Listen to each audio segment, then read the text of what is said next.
to show my dedication to the West Side League.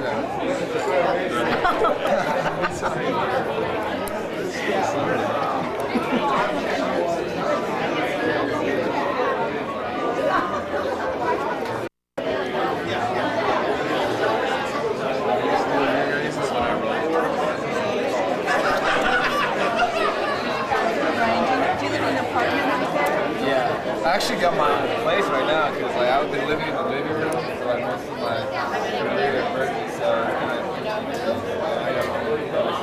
I paid for it.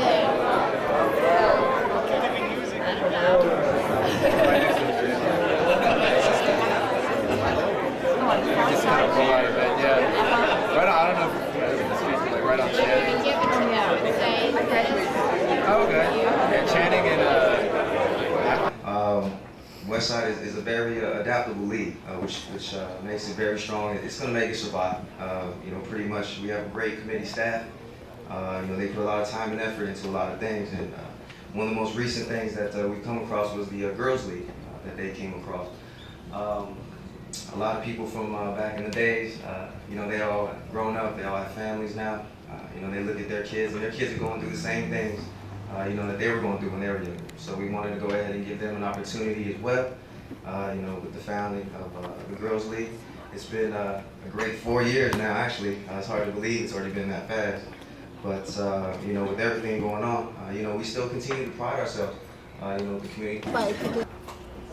Number 2, and I have to thank Derek Tomita, Adam Sugimoto, Brad Kuwata couldn't be here. He's working the store for his parents who are on vacation this weekend. Billy Smith, Chris Kubota, everybody knows Trevor Ulrich now. Trevor, and Ryan Iwamoto, who will be speaking in a little bit. At this time, I'll speech prepared for today, but it accidentally got printed in the program, so since you've already read it, that's all I have to say.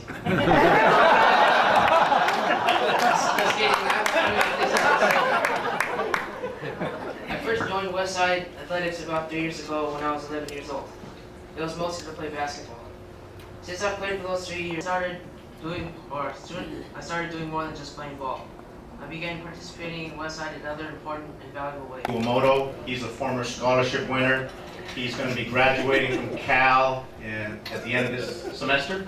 Hopefully he's graduating. He's also a coach in our girls' league for the last 2 years. He's been a captain in our boys' league for the last 2 years. And he's also co-editor with Billy Smith of our Westside Boys newsletter. Award-winning newsletter. Award-winning newsletter. Excuse me. Thank you for correcting me. And now at this time, Brian Iwamoto. How's everyone doing tonight or this afternoon? Doing okay? Doing okay? Can we hear a little bit more noise from you guys? How's everyone doing today? That's good. Because we have this thing about cheering in Westside League, especially for the girls' league. And some of you parents that have come out, yeah, you've been a little bit worked out there. Some of those girls will be cheering a little bit louder. Although we never really came with a cheer for my team, but we'll do it next year. And to clarify some other stuff, as the newsletter, we come up with these quirky, witty nicknames for all the players. Actually, the newsletter is a way to make fun of some of these guys that play in the Westside League. But to clarify some stuff, Trevor Baywatch Ulrich was created by, yes, me and Billy. And the reason why we chose Baywatch is if you ever come to the games, whenever this guy runs, like this, his hair bounces like this, kind of like David Hasselhoff of Baywatch. And you know, he has a good Baywatch tan too, so he's definitely the Baywatch Ulrich of this league. But enough of the jokes. I wanted to get into my experiences in the Westside League. I have everything to offer for this league. When I came in, I too was probably maybe one of the youngest players in the league. I was nervous my first game. You know, I've heard so many stories about these legends over here, you know, playing for the CBL league, and most of them were my brother's friends. And like, when I first got there, I was just a little boy and I didn't really know how to do, and I was really nervous. All I came into the league was, you know, all I had was really a shot I don't even know if I even had a shot, and a big mouth. That's all I had, and hopefully that would get me through this league. But as the league progressed, and each year that I came back to the league, I felt like I would need to improve one aspect of my game. I guess to some of these younger guys out there, that's a reason why I guess I enjoy this league, is because I'm able to do some stuff that I probably won't be able to do when I played in high school. Thanks, Trevor. These guys, they clean up well, don't they? When they bother to do it? Well, thanks. And, you know, in the spirit of the West Side League, by the way, I started in West Side when I was 5. So that kind of explains where I am today. The league's been around a little while, you know what I mean? In the spirit of the West Side Athletics organization, and to help fund some of the things that we wanted to do, we decided to put together a golf tournament. And actually, you know, the golf tournament was put together as a part of a 20-year reunion on that experience with you now, Steve.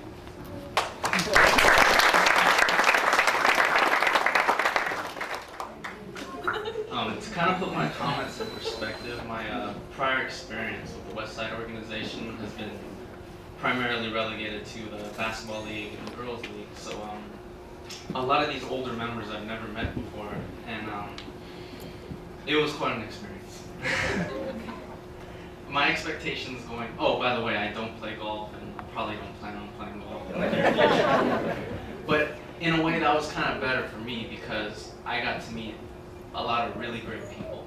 I, just like Ryan Kitabayashi did, I helped with freshmen, I checked people in, and I helped set up the banquet tables. And along the way, I got to meet people like, I don't know his name, the dog. He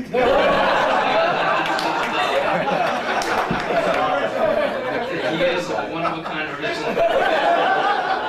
And he told me many a story about you guys that are too good for some young ears. West Side History 101. Yes, it was. It was a good crash course.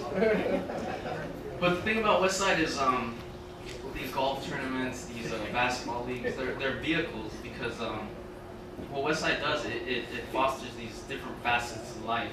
I mean, checking people in, you would see these members who didn't know each other, but you could see that a new friendship was being sparked up, or a father mentoring a son, or in the case of Ryan, a son mentoring a father. In golf. Well, that's good. And from the many stories I heard, I got a sense that I don't know if it was their intention, but these guys had a sense of what their friendship was to become, and they wanted to keep that going. And at one point, I kind of had a flashback. I sat back and I kind of saw myself, maybe without my mustache, and just thinking about I could be here in 20 years, getting after each other. But the more things change, the more they stay the same. These guys were just great people, and they're pretty much older versions of the younger members. And I also found out I pretty much learned the game of golf from their comments, who was good and who wasn't good. But it helped me get a more well-rounded view of West Side and how special it is. And when I'm asked, like lately, what is West Side to me? And I try to describe it. It's many things, but at the heart of it, it's just it's a collection of really good-hearted and special people. And if anyone ever has the chance to participate in the golf tournament, whether or not it be to play around the golf, I definitely recommend it, and I plan on attending next year. Thank you.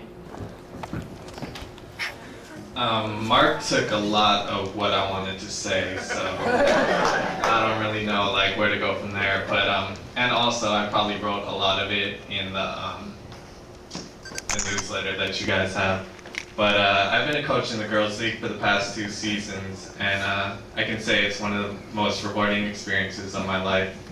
Bobby continually talks to us about community involvement, and to be able to give back to the community is just such a rewarding experience for me. coaching in the girls' league is it's a lot of fun because the girls make it that way. Once you get there, you see all your friends, you see all the coaches. You get to yell at cops a couple times for blowing a traveling call here and there. But yeah, honestly, it's just a lot of fun, and I thank the girls for exemplifying the sportsmanship and teamwork and making it such a joy to coach them. And I look forward to coaching them next year and making up a new cheer because we were the only team that did that.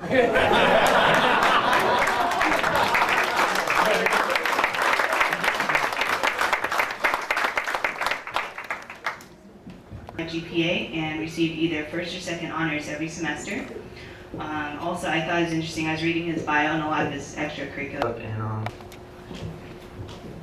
I'm presenting Jamie. I just met her this morning as well. Jamie Louie is a 2004 graduate of Venice High School with high honors and a cumulative GPA of 3.88. She's been a member of the California Scholarship Federation for all 4 years at Venice, and her many. Okay, next up, our last presenter right now is Mr. William Smith, aka Billy. He will be speaking on behalf of his brother.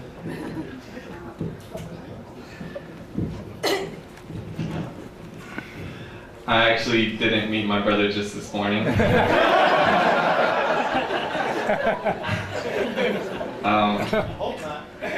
I know a lot of people have problems of coming up with things to say, usually when they're presenting, but I don't think I'm gonna have that problem, because I think I have a little too much to say in such a short period of time. But let me start off by saying that there's no one more deserving of this scholarship than my brother. I've known this person all my life, and he exudes all the qualities that you would want in an individual. I think one of the things that sets him apart from a lot of other people is his work ethic. Whether it was playing basketball or just going to school and studying, he seemed to outwork everyone. My mom used to always tell me that if I put half the effort in my work that my brother does, I'd be a pretty good student. But my brother's effort and drive is pretty much what makes him a special person and what makes him so deserving of this scholarship. And that's why he's been so successful to this day, and he will continue to be successful. When I was first asked to do this speech, I was a little bit nervous but excited for the opportunity. I could sit here and list all the accolades that he's got in the past years, but I kind of want to let you guys know what kind of person my brother is. He's, from the minute I was born, he's been there, and he's been helping me out and never expected anything in return, because that's just the type of person he is. I remember my first day in high school, I went to Beverly, which wasn't my home school, and I didn't know a lot of the kids. And my brother was there, and he was a junior, I was a freshman. And he showed me around, and he even let me hang out with him during lunch, which probably is pretty hard for a junior to hang out with a freshman. But also, when I transferred to Irvine, once again, I didn't know anyone, I didn't know anything. And he walked me around campus, set me up with roommates, and he even moved my bed in while I was sleeping. But before I wrap this all up, I'd like to extend a personal congratulations to my brother for the scholarship award. I know I speak for my whole family when I say that we're all very proud of him. And I'd also like to say thank you for being my older brother for the past years. So without further ado, I present to you the last of the scholarship recipients, Stephen Smith.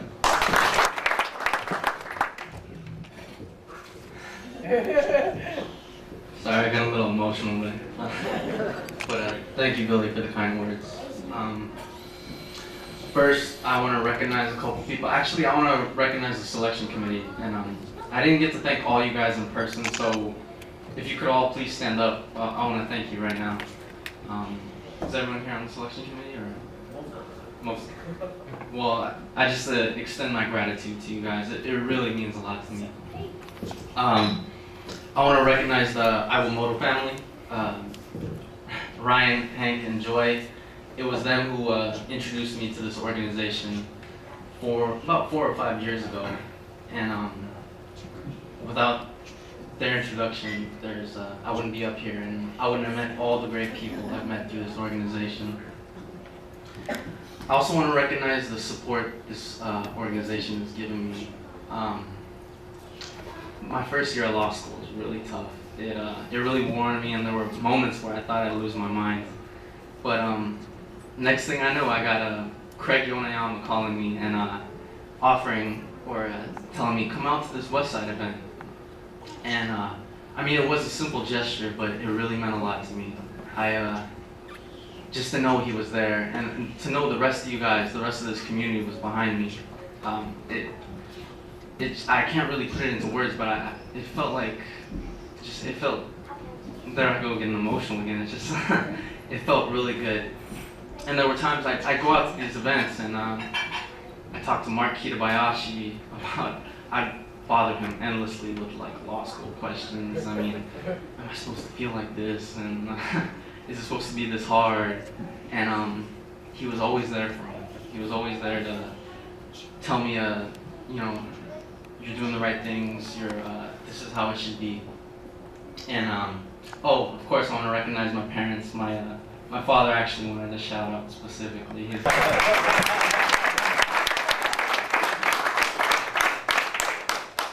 But lastly, on the application, they asked us, what does Westside mean to you, or and where do you see it going?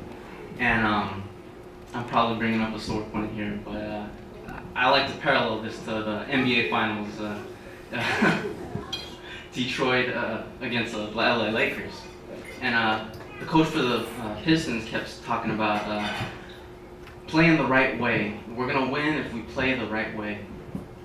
And the Lakers, they had Shaq and Kobe, but those two stars couldn't hide the mess that was lying behind them in that organization. And what Westside is to me is kind of living the right way and contributing to your community the right way. And what makes Westside work is not just two people putting their effort forward, and that's far beyond other people's. It's everybody putting their best foot forward.